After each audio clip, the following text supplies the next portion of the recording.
Will, the Plowboy. Wheat, barley, and fallow. That's what my father taught me. If you've got 3 fields, you sow wheat in October and barley in March, and let the 3rd field rest. I don't know why the fields have the right to rest when people don't. I only know that's what he told me.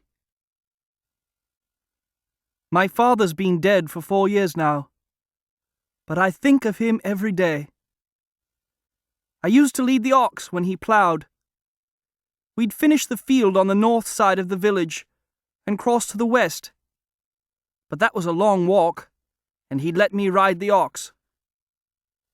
Then the Lord gave us a strip in the low field, and that was so far it took half the day to get there, and I couldn't keep up.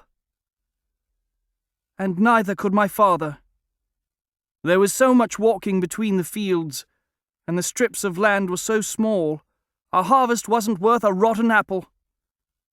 And then there was the work he had to do in the Lord's fields, the work he was paid to do.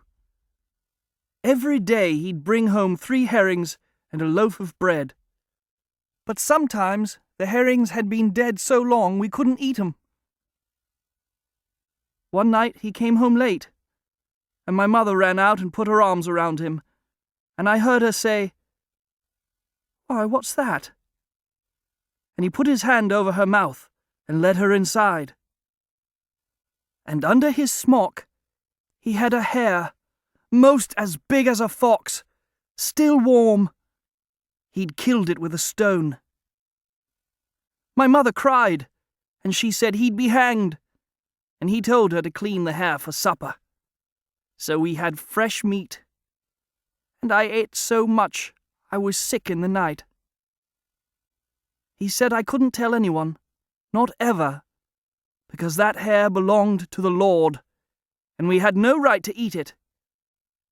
And I never did tell, and no one found out.